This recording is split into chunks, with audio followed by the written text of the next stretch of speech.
Hello everyone, welcome to my YouTube channel math solutions by Hemlata Parihar. आज हम प्रश्नावली 7.3 start करेंगे। त्रिभुज में प्रश्नावली 7.3 में हमें क्या करना है, समद्विबाहु त्रिभुज के बारे में पढ़ना है और समद्विबाहु त्रिभुज के साथ में समकोण त्रिभुज भी आएगा इसमें, और सर्वांग समता के जितने भी नियम हैं, RHS नियम, SSS नियम, SS नियम, उन सभी नियमों का प्रयोग आपको यहाँ पर प्रश्नावली 7.3 में करना होगा। तो सबसे पहले हम स्टार्ट करते हैं। हमारा पहला सवाल, त्रिभुज ABC और त्रिभुज DBC एक ही आधार BC पर बने दो समद्विबाहु त्रिभुज हैं। समद्विबाहु त्रिभुज जिसका मतलब क्या होता है, ऐसा त्रिभुज जिसकी दो भुजाएं परस्पर बराबर हो और वे इस प्रकार है कि A और D भुजा BC के एक ही ओर स्थित है। यदि AD बढ़ाने पर BC को P पर प्रतिच्छेद करे, कि यदि हमने AD को बढ़ाया आगे, वो BC भुजा को बिंदु P पर प्रतिच्छेद करे, तो आपको दर्शाना है, सिद्ध करना है कि त्रिभुज ABD सर्वांग सम होगा ACD के। त्रिभुज ABD और ACD ये दो त्रिभुज सर्वांग सम करने हैं पहले भाग में। दूसरे भाग में ABP सर्वांग सम होगा ACP के, और तीसरे भाग में लाना है AP कोण A को समद्विभाजित करता है। ये जो AP रेखाखंड है, इस कोण A को समद्विभाजित करेगा, मतलब कि कोण A के दो बराबर भाग होंगे। और चौथे भाग में लाना है AP रेखाखंड BC का लंब समद्विभाजक है, कि ये जो AP है वो BC के ऊपर लंब भी है और उसको समद्विभाजित भी करेगा। तो हमने अब दिया है, लिख दिया कि त्रिभुज ABC और DBC दो समद्विबाहु त्रिभुज हैं जो कि एक ही आधार BC पर स्थित है। सिद्ध करना है में ये चारों भाग हमें लिखने पड़ेंगे। अब उत्पत्ति में सबसे पहला भाग क्या है कि त्रिभुज ABD और त्रिभुज ACD को सर्वांग सम करना है। तो इसलिए हम क्या लेंगे, त्रिभुज ABD व त्रिभुज ACD में, इन दोनों त्रिभुजों में क्या क्या बराबर भाग है।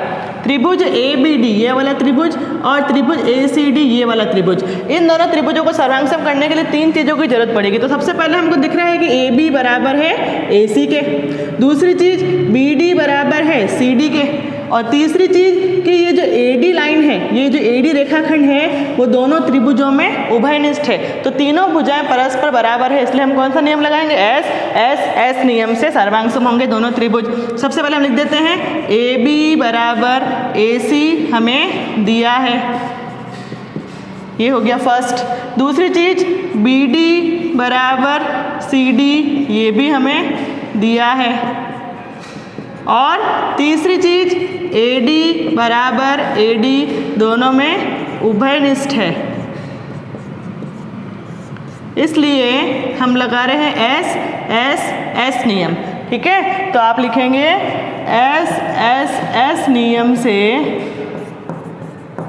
त्रिभुज ABD सर्वांग सम है त्रिभुज ACD के। ठीक है, ये दोनों हो गए सर्वांग सम।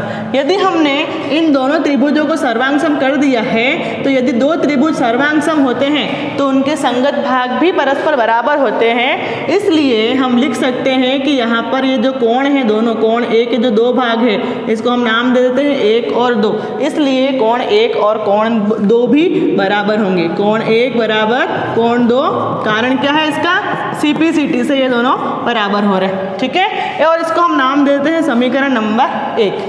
अब है हमारा सेकंड भाग। सेकंड पार्ट क्या है, त्रिभुज ABP व त्रिभुज ACP में, इन दोनों त्रिभुजों को सर्वांग सम करना है। ABP ACP इन दोनों त्रिभुजों में क्या क्या बराबर है। तो सबसे पहली बात तो हमको दिख रहा है कि AB बराबर है AC के, ये हमें दिया गया है जो हमने पहले भी काम में लिया। दूसरी चीज यहाँ पर हम देख सकते हैं कि हमने पहले भाग में क्या सिद्ध किया था, कोण 1 बराबर कोण 2। तो आप लिख देंगे कोण 1 बराबर कोण 2, समीकरण नंबर 1 से लिखा है हमने, ये दो चीज़ें हो गई।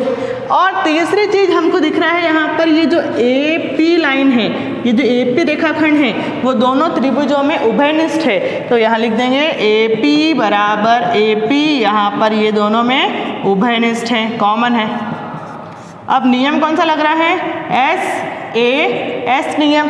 तो आप लिखेंगे अतः SAS नियम से त्रिभुज ABP सर्वांग सम होगा ACP के। ये हो गया हमारा सेकंड पार्ट कंप्लीट। क्योंकि ABP और ACP हमने सर्वांग सम कर दिया, उससे हमें क्या क्या बराबर मिल रहा है, त्रिभुज ABP और ACP के सर्वांग सम होने से हमें क्या मिल गया कि इसका जो तीसरा भाग है BP और CP ये भी परस्पर बराबर होंगे। तो हम लिख सकते हैं BP बराबर CP, कारण है इसका CP/CT से। CP/CT से हमने इसको लिख दिया BP बराबर CP और इसको हमने समीकरण नंबर 2 नाम दे दिया। तीसरा भाग है AP, कोण A को समद्विभाजित करता है। कोण A साथ में कोण A के साथ में वह कोण D भी आएगा। कोण A व कोण D को समद्विभाजित करता है। तो यहाँ पर कोण A तो समद्विभाजित हो गया कि समीकरण नंबर 1 हमारा यही है कि 1 बराबर 2 है, इसका मतलब कि कोण A 2 बराबर भागों में बट रहा है। अब हमको कोण D को भी समद्विभाजित करना है, मतलब कि यहाँ पर ये 2 कोण हैं जिसको हमने नाम दे दिया 3 और 4। तो हमको क्या लेके आना है, कोण 3 और कोण 4 भी बराबर होंगे। तो कोण 3 और कोण 4 को बराबर लाने के लिए हमको त्रिभुज DBP और DCP इन दोनों त्रिभुजों को सर्वांग सम करना पड़ेगा, जिससे हमको क्या मिलेगा, कोण 3 बराबर कोण 4। तो आप लिखोगे त्रिभुज, अब हम कर रहे हैं तीसरा भाग, त्रिभुज DBP व त्रिभुज DCP में इन दोनों त्रिभुजों में क्या क्या बराबर भाग है। सबसे पहले तो हम लिख देते हैं DB बराबर या फिर BD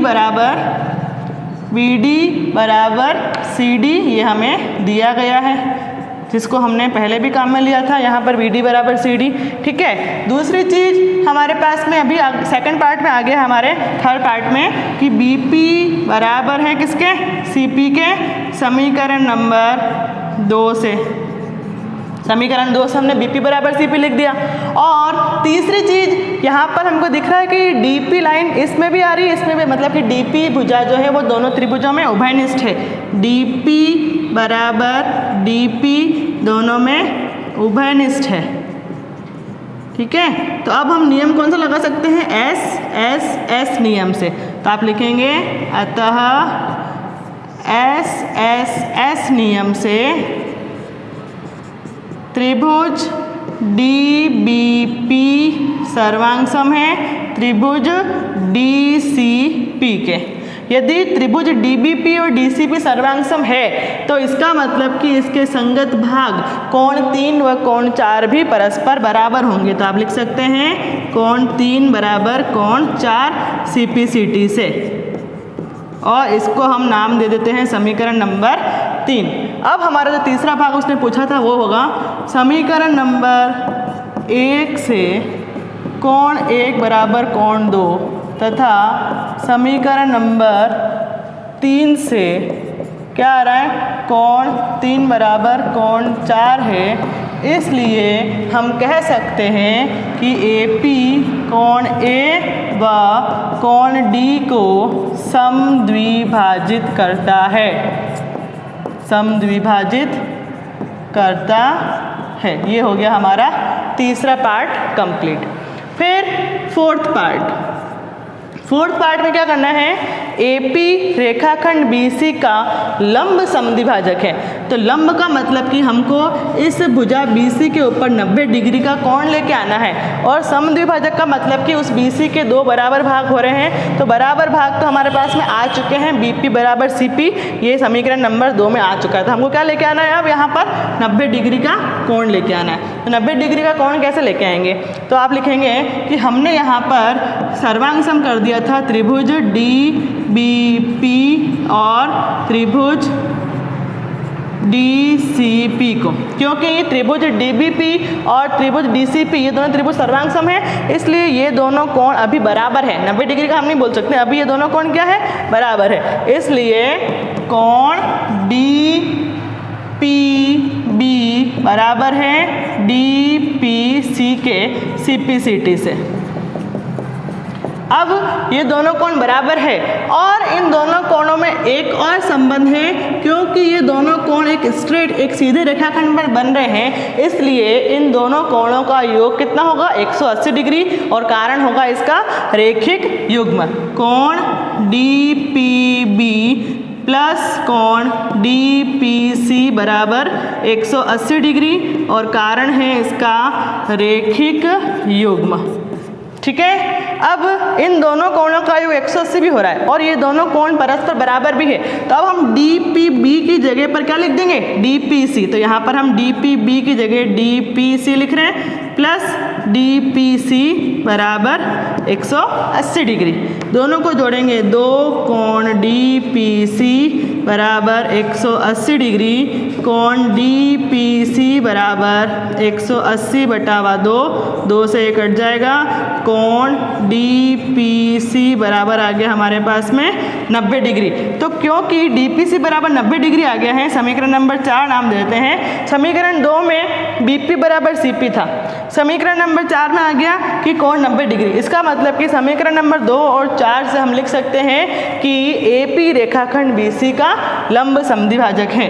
समीकरण नंबर 2 व 4 से हम कह सकते हैं कि AP रेखाखंड BC का लंब समद्विभाजक है। ठीक है, इस तरह से आपको ये चारों भाग जो है वो कंप्लीट करने हैं और हर एक भाग उसके दूसरे भाग से रिलेटेड है। मतलब कि पहला भाग हमने सिद्ध किया, पहले भाग से हमको ये 1 बराबर 2 मिला, हमने दूसरे में काम में लिया, दूसरे भाग में जाए उसको तीसरे में काम लिया। तो हर एक भाग एक दूसरे से कनेक्टेड है, इसलिए हर भाग को आपको आसानी से करना आना चाहिए। कौन से भाग में कौन सा नियम लगाना है ये सब आपको आना चाहिए। दूसरा सवाल है, AD एक समद्विबाहु त्रिभुज है। एक समद्विबाहु त्रिभुज दिया हुआ है जिसमें AD जो है समद्विबाहु त्रिभुज का शीर्ष लंब है और इसमें AB बराबर AC, दो भुजाएं बराबर है। तो दर्शाइए कि AD रेखाखंड BC को समद्विभाजित करता है। और दूसरा भाग है AD कोण A को भी समद्विभाजित करता है। तो सबसे पहले आपको यहाँ पर इस सवाल में चित्र नहीं दिया हुआ, डायग्राम नहीं बना हुआ है, तो हम एक डायग्राम बनाने के लिए त्रिभुज बनाएंगे ABC। एक त्रिभुज है ABC जिसमें AD जो है शीर्ष लंब है, AD यहाँ पर शीर्ष लंब है। शीर्ष लंब क्या होता है, ऐसी रेखा जो 90 डिग्री का कोण बनाती है। तो ये AD शीर्ष लंब है, इसलिए यहाँ पर पॉइंट D पर 90 डिग्री का कोण बन रहा है। और AB बराबर AC है, तो ये भुजा AB और AC दोनों बराबर है।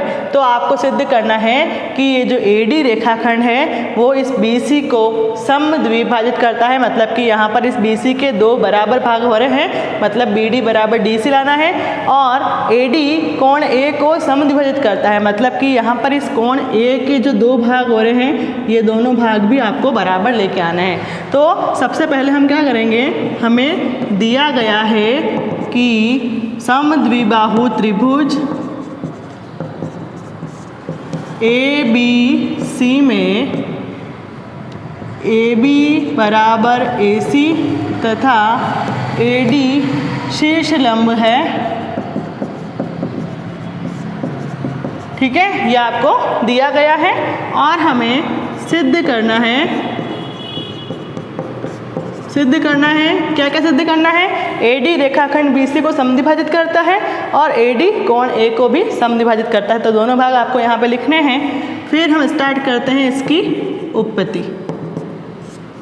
सबसे पहले क्योंकि हमको यहाँ पर BC को समद्विभाजित करवाने के लिए BD बराबर DC लाना है, उसके लिए हम क्या करें कि हम इन दोनों त्रिभुजों को सर्वांगसम कर देते हैं। यदि दो त्रिभुज परस्पर सर्वांगसम होंगे तो उसके संगत भाग भी बराबर होंगे और संगत कोण भी बराबर होंगे। तो यहाँ पर हमको सर्वांगसम करते ही ये दोनों आंसर मिल जाएंगे। तो सबसे पहले हम त्रिभुज ADB व त्रिभुज ADC में सबसे पहले हम क्या करेंगे, इन दोनों त्रिभुजों को सर्वांगसम करेंगे। तो सबसे पहली चीज़ क्या है हमारे पास में, भुजा AB बराबर भुजा AC है। उसके बाद में हमारे पास में 90 डिग्री का कोण है। और तीसरी चीज़ हमारे पास में इन दोनों त्रिभुजों में एक उभयनिष्ठ रेखा है AD। ठीक है, तो सबसे पहले हम लिख रहे हैं, यहाँ पर आपको नियम का ध्यान रखना है कि यहाँ समकोण त्रिभुज ले रहे हैं हम, फिर कर्ण ले रहे हैं, फिर कोई एक भुजा ले रहे हैं, तो उसी हिसाब से लिखेंगे। सबसे पहले मैं यहाँ पे समकोण लिखूंगी, कोण ADB बराबर कोण ADC प्रत्येक 90 डिग्री का है। फिर कर्ण क्या है, AB बराबर AC ये हमें दिया गया है।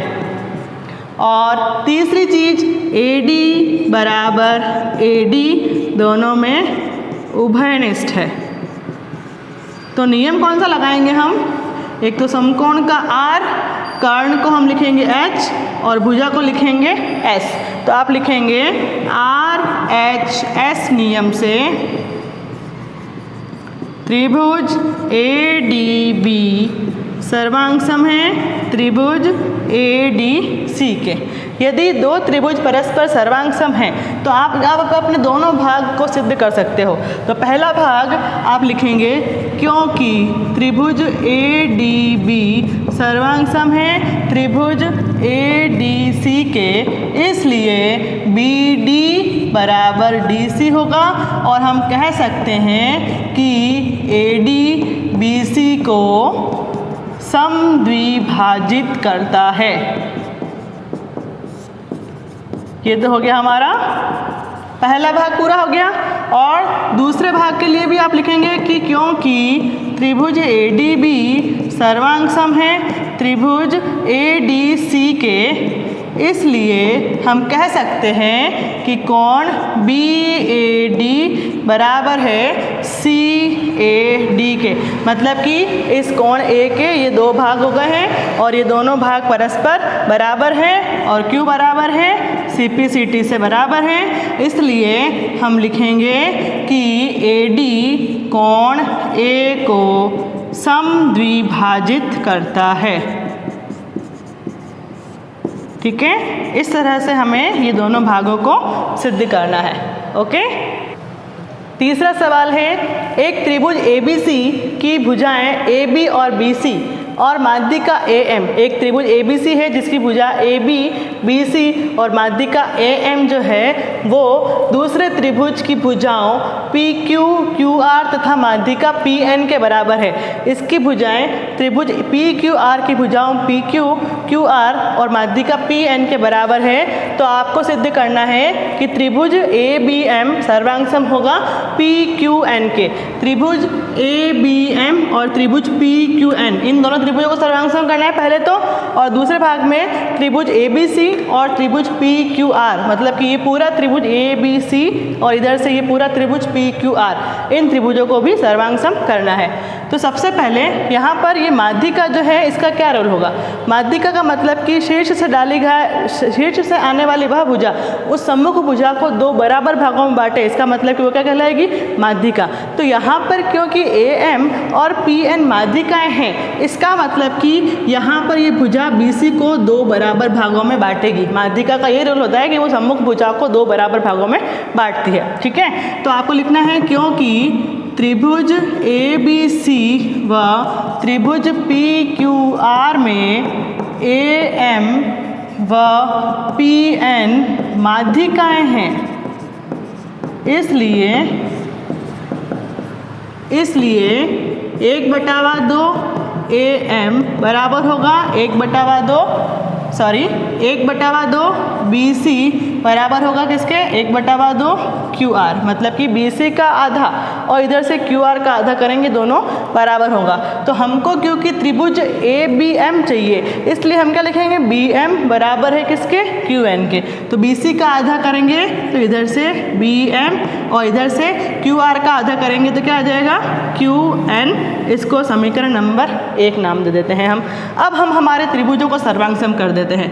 पहला भाग त्रिभुज ABM व त्रिभुज PQN में, त्रिभुज ABM और त्रिभुज PQN में क्या क्या बराबर है? सबसे पहले AB बराबर है PQ के, AB बराबर PQ ये हमें दिया गया है, फर्स्ट भाग हो गया।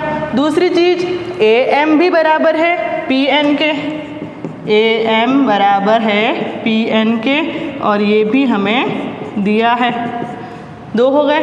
थर्ड हमने अभी ऊपर वाले यहाँ लिखा है माध्यिका की वजह से कि BM जो है वो किसके बराबर है? QN के। कारण लिखेंगे आप यहाँ पर समीकरण नंबर 1 से लिखा है हमने ये। अब यहाँ पर नियम कौन सा लग रहा है? ये भुजा, ये भी भुजा और ये भी भुजा, मतलब कि एस एस एस नियम लग रहा है। तो आप लिखेंगे एस एस एस नियम से त्रिभुज ए बी एम सर्वांग सम है त्रिभुज पी क्यू एन के। तो यहाँ पर ट्रिपल एस नियम से हमने पहले भाग को कंप्लीट कर दिया। ए बी एम सर्वांग सम हो गया है किसके? पी क्यू एन के। यदि त्रिभुज सर्वांग सम है तो उसके संगत भाग भी बराबर होंगे, इसलिए हम यहाँ पर इस कोण बी को कोण क्यू के बराबर लिख सकते हैं और बाकी के जो दो कोण हैं वो भी इसके दो कोणों के बराबर हो सकते हैं। तो आप लिखेंगे अतः कोण B बराबर कोण Q, कारण है इसका CPCT से। ठीक है, इसको हम नाम देते हैं समीकरण नंबर 2। अब हमें सेकंड वाला भाग स्टार्ट करना है। दूसरे भाग में हमको क्या लेना है? त्रिभुज ABC व PQR में इन दोनों त्रिभुजों को सर्वांग सम करना है। तो सबसे पहले AB बराबर है किसके? PQ के। AB बराबर PQ, कारण क्या है? दिया गया है हमें। दूसरी चीज़ क्या होगी? क्योंकि हमें सर्वांग सम करना है तो हमारे पास में AB बराबर PQ है, BC बराबर QR है। तो हमने क्या करा? फर्स्ट भाग में कोण B और कोण Q को बराबर कर दिया। तो हम क्या कर सकते हैं? S फिर A S S A S नियम लगा के दोनों त्रिभुजों को सर्वांग सम कर सकते हैं। इसलिए अब आप लिखेंगे कोण B बराबर कोण Q समीकरण नंबर 2 से। और तीसरी चीज़ BC बराबर है QR के, ये भी हमें दिया है। अब आप देख सकते हैं यहाँ पर SAS नियम लग रहा है। तो आप लिखेंगे SAS नियम से त्रिभुज ABC सर्वांग सम है त्रिभुज PQR के। तो ये हो गया हमारा सेकंड पार्ट और यहाँ पर ये था हमारा फर्स्ट पार्ट। इस तरह से आपको इन दोनों भागों को सिद्ध करना है। चौथा सवाल है हमारा BE और CF त्रिभुज ABC के दो बराबर शीर्ष लंब हैं। हमें एक त्रिभुज बनाना है ABC जिसमें दो शीर्ष लंब बनाने हैं BE और CF और दोनों बराबर शीर्ष लंब हैं। ठीक है, RHS सर्वांग समता नियम का प्रयोग कर सिद्ध कीजिए कि त्रिभुज ABC एक समद्विबाहु त्रिभुज है। आपको नियम भी बता दिया है कि आपको यही नियम लगाना है, RHS नियम लगाना है और सिद्ध करना है कि त्रिभुज ABC है वो समद्विबाहु त्रिभुज होगा। मतलब कि आपको यहाँ पर उस त्रिभुज की दो भुजाएं बराबर लेके आनी है। तो सबसे पहले हम इसका डायग्राम बना देते हैं। एक त्रिभुज है ABC, त्रिभुज ABC में BE और CF, तो यहाँ से हमको BE बनाना है और इधर से CF बनाना है और ये शीर्ष लंब है, इसलिए शीर्ष लंब का मतलब क्या होता है? बराबर वो शीर्ष लंब हमेशा क्या करेंगे? 90 डिग्री का कोण बनाएंगे, इसलिए यहाँ 90-90 के कोण बन रहे हैं और ये दोनों शीर्ष लंब परस्पर बराबर दिए गए हैं। तो आपको यहाँ पर इस त्रिभुज में RHS नियम लगा के सिद्ध करना है कि इस त्रिभुज की दो भुजाएं परस्पर बराबर होगी और क्या लाना है कि ये त्रिभुज समद्विबाहु त्रिभुज होगा। तो हमें क्या दिया गया है? त्रिभुज ABC में BE बराबर है CF। ठीक है, BE और CF बराबर दिए गए।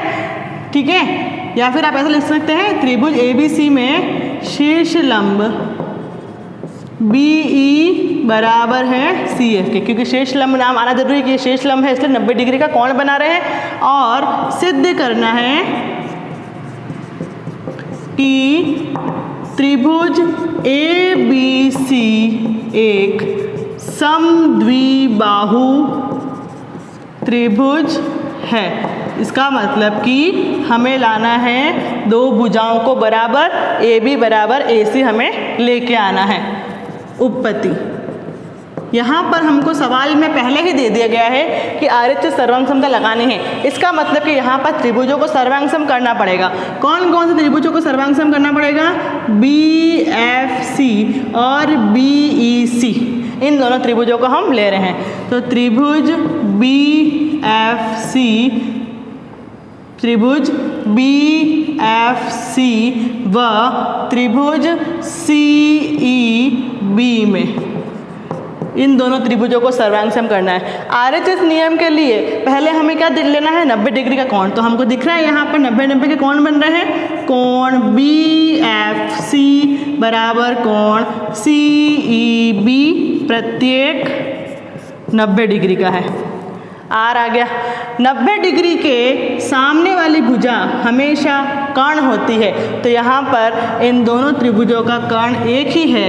BC बराबर BC, दोनों में क्या है, उभयनिष्ठ है। दूसरी चीज़ आ गई, R आ गया है, H आ गया है, फिर S का मतलब कि कोई भी एक भुजा। तो यहाँ पर भुजा BE और CF परस्पर बराबर है, तो आप यहाँ पर पहले BFC लिखा है, इसलिए CF बराबर आएगा BE। कारण में लिखेंगे आप, ये हमें दिया गया है इसलिए हमने लिखा है। नियम तो हमको पता है पहले से, RHS ही लगाना है। RHS नियम से त्रिभुज BFC सर्वांग सम होगा त्रिभुज CEB के। सर्वांग सम है यदि त्रिभुज, तो उनके संगत भाग भी बराबर होते हैं। तो त्रिभुज BFC का कोण B और त्रिभुज CEB का कोण C भी परस्पर बराबर होगा। तो आप लिखेंगे अतः कोण B बराबर कोण C, कारण क्या है, CPCT से। ठीक है, अब हम लिख सकते हैं त्रिभुज ABC में, क्योंकि कोण B बराबर कोण C है।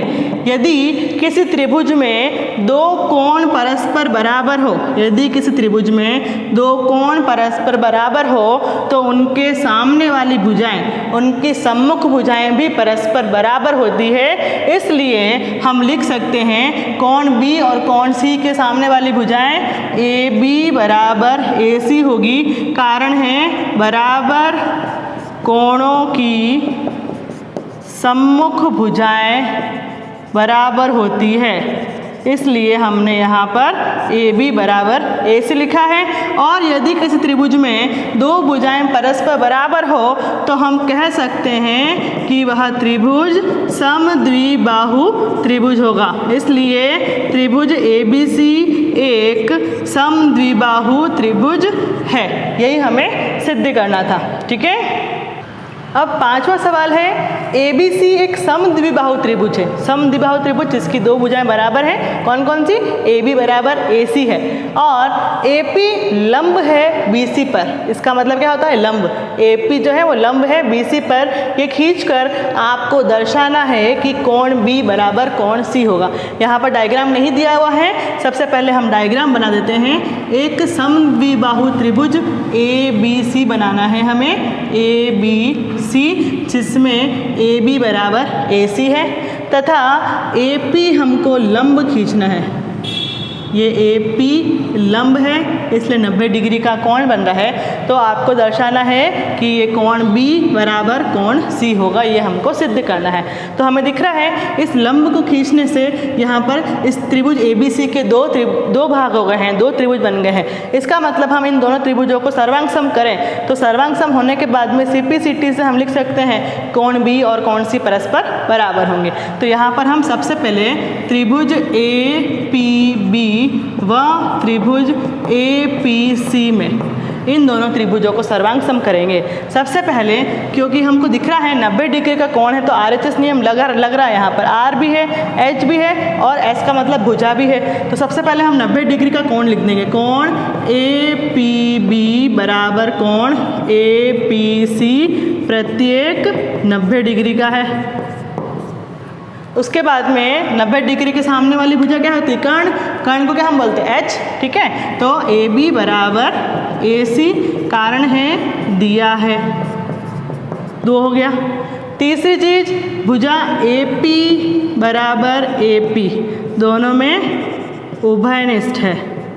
AP बराबर AP, दोनों में उभयनिष्ठ है। तो यहाँ पर हम नियम लगा रहे हैं, R फिर H फिर S। R का मतलब समकोण, H का मतलब कर्ण, S का मतलब भुजा। RHS नियम से त्रिभुज APB सर्वांग सम है त्रिभुज APC के। सर्वांग सम हो गए त्रिभुज। यदि दो त्रिभुज परस्पर सर्वांग सम है तो उनके संगत भाग भी परस्पर बराबर होते हैं, इसलिए हम कह सकते हैं कि कोण B बराबर कोण C होगा। और कारण क्या लिखेंगे? CPCT से। यही हमें सिद्ध करना था कि आपको कोण B और कोण C को बराबर लेके आना है। यदि आपको मेरी वीडियो पसंद आई है तो प्लीज़ वीडियो को लाइक कीजिए, चैनल को सब्सक्राइब कीजिए और वीडियो को ज़रूर अपने फ्रेंड्स के साथ में दूसरों को शेयर कीजिए। Thank you.